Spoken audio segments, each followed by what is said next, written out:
চলে গেলেন বিএনপি স্থায়ী কমিটির সদস্য মির্জা আব্বাস। চিকিৎসাধীন অবস্থায় শেষ নিঃশ্বাস ত্যাগ করেন তিনি। বিএনপির অফিসিয়াল ফেসবুক পেজে এই তথ্য নিশ্চিত করা হয়েছে। আমরা গভীর শোক ও দুঃখের সাথে জানাচ্ছি যে স্থায়ী কমিটির সদস্য ঢাকা ৮ আসনের সাংসদ মির্জা আব্বাস আর আমাদের মাঝে নেই। ইন্না লিল্লাহি ওয়া ইন্না ইলাইহি রাজিউন। ইন্না লিল্লাহি ওয়া ইন্না ইলাইহি রাজিউন। মির্জা আব্বাস কিছুক্ষণ আগে মারা গেছেন।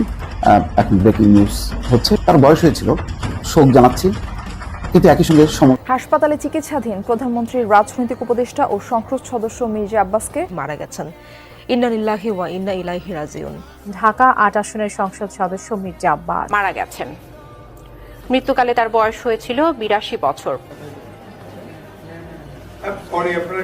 সোশ্যাল মিডিয়ার টাইমলাইন জুড়ে এখন একটাই খবর, ঢাকা ৮ আসনের হেভিওয়েট সংসদ সদস্য মির্জা আব্বাসের সংসদীয় পদ নাকি বাতিল হয়ে গিয়েছে। প্রিয় দর্শক, ঢাকা ৮ আসনের মির্জা আব্বাস তিনি আর ক্ষমতায় আসতে পারেননি এবং সংসদেও যেতে পারেননি। তার আগেই সিঙ্গাপুরে অসুস্থ অবস্থায় মারা গিয়েছেন।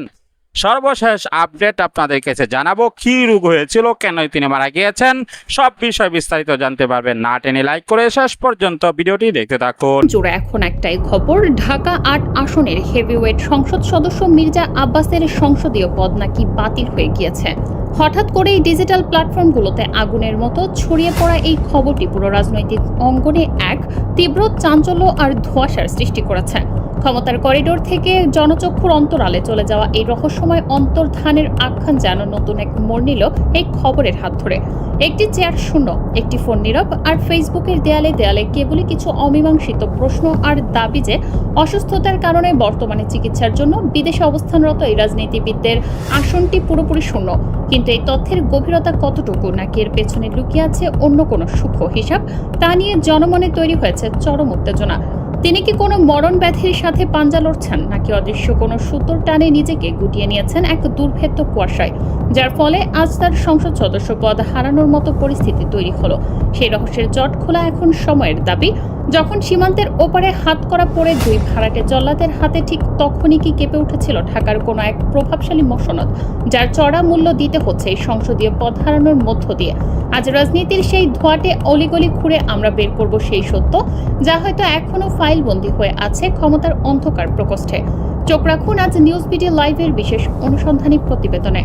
ঢাকা ৮ আসন বাংলাদেশের রাজনীতির হৃৎপিণ্ড বলা হয় যাকে।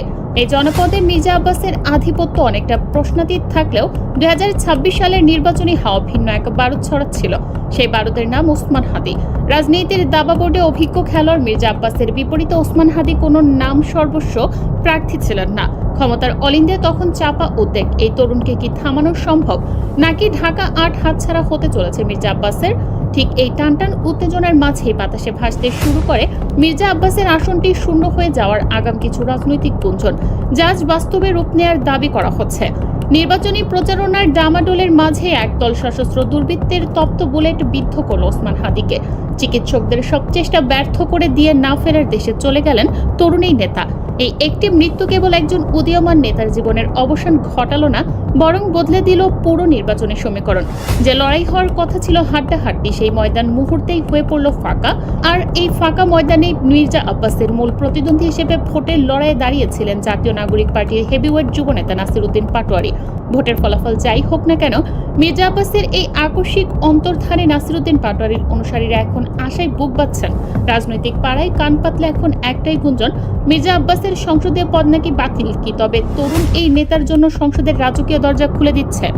এটা জানার আগে একটু পেছন ফিরে তাকানো যাক। ১২ই ফেব্রুয়ারি নির্বাচন জয়ী হয়ে মির্জা আব্বাস কেবল সংসদ সদস্যই হলেন না, প্রধানমন্ত্রীর রাজনৈতিক উপদেষ্টার মতো গুরুত্বপূর্ণ পদেও আসীন হলেন।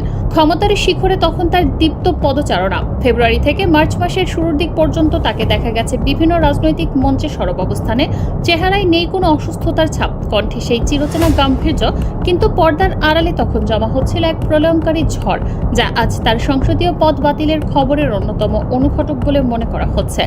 যে ঝড়ের সংকেত আসছিল সীমান্তের ওপার থেকে, ওসমান হাদি হত্যাকাণ্ডের কিলাররা ধরা পড়ার ঠিক ৩ দিনের মাথায় নাটকে এলো এক অভাবনীয় মোড়। একটি ইফতার মাহফিল হঠাৎ করেই সবাইকে চমকে দিয়ে জ্ঞান হারিয়ে ফেললেন মির্জা আব্বাসের মতো হেভিওয়েট নেতা। রাজধানীর এক অভিজাত হাসপাতালে তাকে ভর্তি করা হলো। চিকিৎসকরা জানালেন মাইল্ড স্ট্রোক। ঘটনা প্রবাহের এই চরম মুহূর্তে দাঁড়িয়ে আপনি কি কোনো অদৃশ্য যোগসূত্র দেখতে পাচ্ছেন?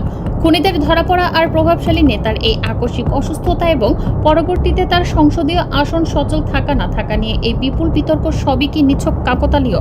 সত্যের গভীর তল্লাশিতে আমাদের পরবর্তী পদক্ষেপ জানতে এখনই সাবস্ক্রাইব করুন নিউজ বিডি লাইভ। খুনিদের স্বীকারোক্তি যখন ডিজিটাল প্ল্যাটফর্মগুলোতে আগুনের মতো ছড়িয়ে পড়ছে, ঠিক তখনই কেন একজন প্রভাবশালী নেতার শরীর এভাবে ভেঙে পড়ল? আর কেনই বা আজ তার সংসদ সদস্য পদ বাতিলের খবর এভাবে চারদিকে রটে গেল? হাসপাতাল কি তার রোগ মুক্তির জায়গা ছিল, নাকি জিজ্ঞাসাবাদের হাত থেকে বাঁচার কোনো কৌশলগত দুর্গ? 15 মার্চ তাকে নিয়ে আসা হলো বিমানবন্দরে। গন্তব্য ছিল সিঙ্গাপুর, কারণ হিসেবে বলা হলো ফিজিওথেরাপি। কিন্তু এখানেই জন্ম নিল এক নতুন রহস্য। সিঙ্গাপুরের বিশ্বমানের সব হসপিটাল ছেড়ে কেন তাকে তড়িঘড়ি করে পাঠানো হলো মালয়েশিয়ায়? ফিজিওথেরাপির জন্য মালয়েশিয়া যাত্রা কি সত্যি চিকিৎসার প্রয়োজনে, নাকি নিজেকে পৃথিবীর লোকচক্ষুর আড়ালে নিয়ে যাওয়ার এক সুপরিকল্পিত মিশন, যার কারণে আজ দীর্ঘ অনুপস্থিতির অজুহাতে তার পদ বাতিলের গুঞ্জন ডালপালা মেলার সুযোগ পেল? তাহলে সংসদের অনুমতি না নিয়ে অনুপস্থিত থাকার যে বিধানটি রয়েছে সেটির হিসাব কি? বাংলাদেশ সংবিধানে সংসদ সদস্যদের আসন শূন্য হওয়া সংক্রান্ত 67 এক অনুচ্ছেদে স্পষ্ট করে বলা হয়েছে, কোন সংসদ সদস্যের আসন শূন্য হইবে যদি তাহার নির্বাচনের পর সংসদের প্রথম বৈঠকের তারিখ হইতে 90 দিনের মধ্যে তিনি তৃতীয় তফসিলে নির্ধারিত শপথ গ্রহণ করতে অসমর্থ হন, অথবা সংসদের অনুমতি না লইয়া তিনি একাধিক ক্রমে 90 বৈঠক দিবস অনুপস্থিত থাকেন। রাজনৈতিক অন্দরমহলে কান পাতলে শোনা যায় এক ভিন্ন ভিন্ন গুঞ্জন। দল কি তবে তার দিক থেকে মুখ ফিরিয়ে নিয়েছে, নাকি এমন কোনো ধ্রুব সত্য দলের শীর্ষ নেতৃত্ব জেনে গেছে যা জনসমক্ষে এলে পুরো সংগঠনের ভাবমূর্তি ধূলিসাৎ হয়ে যেতে পারে?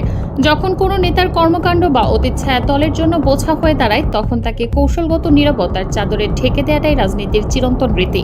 মির্জা আব্বাসের ক্ষেত্রেও কি আমরা সেই একই চিত্রনাট্যের পুনরাবৃত্তি দেখছি? সোশ্যাল মিডিয়ায় হঠাৎ করেই দাবানলের মতো ছড়িয়ে পড়ল মির্জা আব্বাস আর বেঁচে নেই।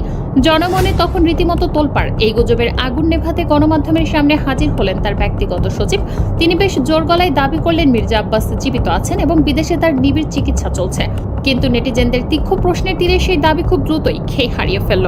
সাধারণ মানুষের দাবি ছিল অত্যন্ত যৌক্তিক। যদি তিনি সত্যিই বেঁচে থাকেন এবং চিকিৎসাধীন থাকেন, তবে গুজবের অবসান ঘটাতে মাত্র কয়েক সেকেন্ডের একটি ভিডিও বার্তাই তো যথেষ্ট ছিল। কেন সেই অতি সাধারণ কাজটি করা হলো না? কোনো অদৃশ্য দেয়াল তাদের একটি ভিডিও প্রকাশ করা থেকে আটকে রেখেছে? এই প্রশ্নগুলো যখন ভাসতে শুরু করলো, তখন ব্যক্তিগত সচিব বা দলের হাইকমান্ড সবার মুখেই যেন কুলুপাটা।